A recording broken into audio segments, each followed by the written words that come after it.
You ever look at a weird segmented piece of wood full of words and think, If only I could read, so I could hear the secrets you keep inside my own head. well, that's stupid, throw it away, because today's sponsor Audible tells you words better from that sound that you put in your head. With a massive library of fantasy short stories and novels, educational pieces, and Audible originals, you can listen all the time, anywhere, no matter what you're doing. You get a free credit each month that you can slap onto a book and own it, no matter the price. Also, regardless of the price, you get a free audiobook when you sign up, and I recommend The Silmarillion so you can learn about the elder days of Middle-earth. Narrated by the one and only Martin Shaw.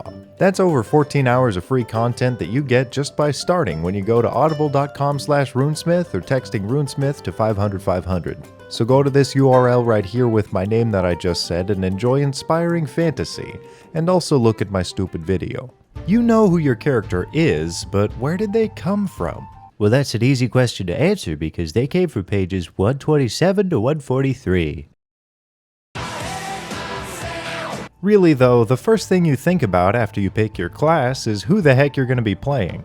And who a person is defined entirely by what they've experienced and to what extent they choose to be affected by those experiences. Someone who spent 2 weeks out of 16 years watching anime can immediately choose to define themselves by the obsession and dedicate their life to One Punch Man. And someone who spends 5 years cultivating wealth can still feel empty and devoid of meaning, relating more to an urchin than a king. There's also that one guy who took a 7-hour acid trip and achieved Buddhahood, and then spent 10 years as a hermit before being eaten by a crocodile.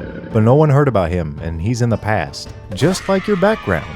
Let's do this via the alphabet. The ACOLYTE. Someone who knows the ins and outs of all sacred rites, local gods, their elders' wazoos, and the will of the powers that be. This and butt stuff is like 90% of my job. Acolytes are the incredibly powerless sidekicks to those who actually wield divine power. Like, you know, clerics and warlocks. They aren't that, but they can be. Cause you picked your class already, so you probably did both. These guys can come from a wide range of faiths, from the divine and righteous servitude of Moradin to the fiendish fanaticism brought on by the guildmaster Rakdos, or the gutter-sworn knights of Box who worship a literal cardboard box. Halt there, traveler. Tell me, what is a box? A box is that which contains all that is, was, and shall be. You have done well, brother of the box. Proceed and witness the glory. It's perfect. It's more beautiful than anything I could have ever imagined.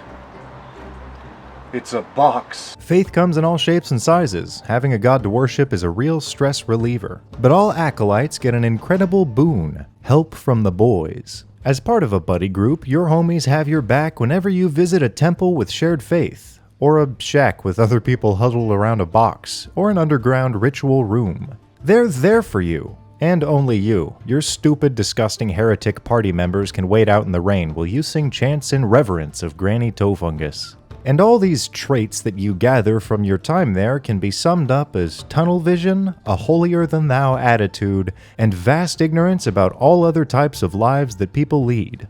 That's actually very true. I wrote that before, and then I went back and checked the traits and stuff. Look, I'm uncomfortably right. The charlatan. The lovable bastard that everyone has bitter memories of, but there's just something about him that keeps you coming back. This is also known as Stockholm Syndrome, caused by a nice ass, a chiseled jawline, and a silky smooth voice.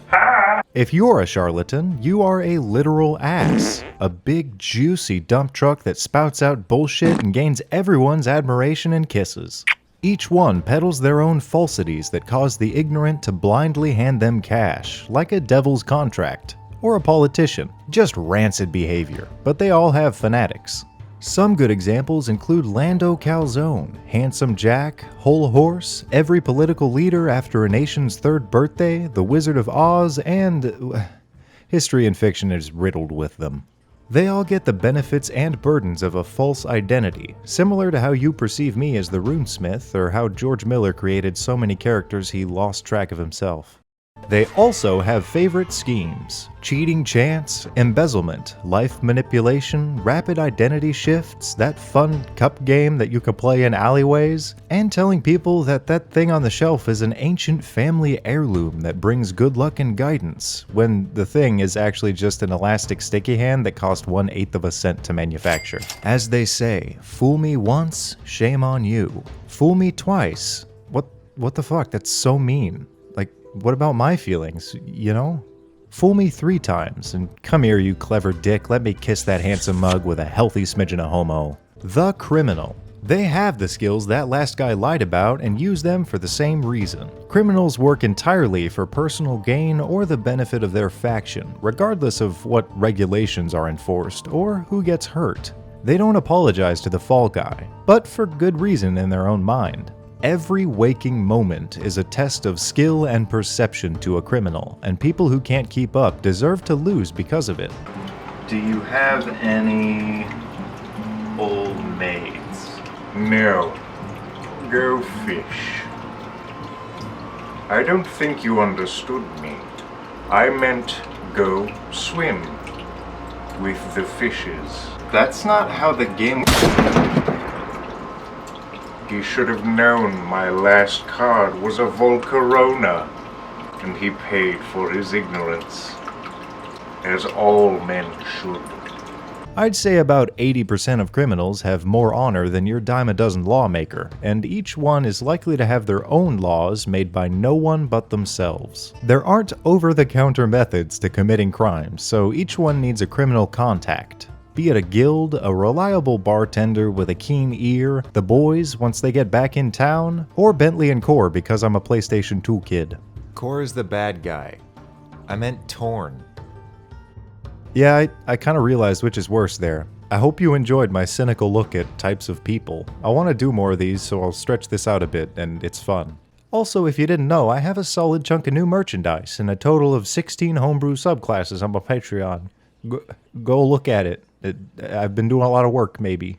Oh yeah, dude, Stibble's Codex is nearing the end of the editing process, and we're still on track to ship in November, so you can pre-order that if you want.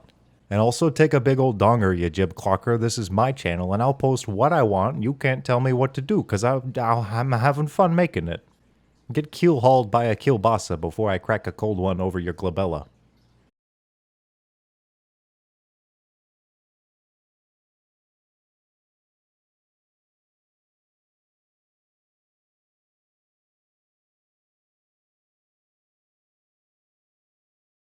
Okay, for real now, get lost, I love you.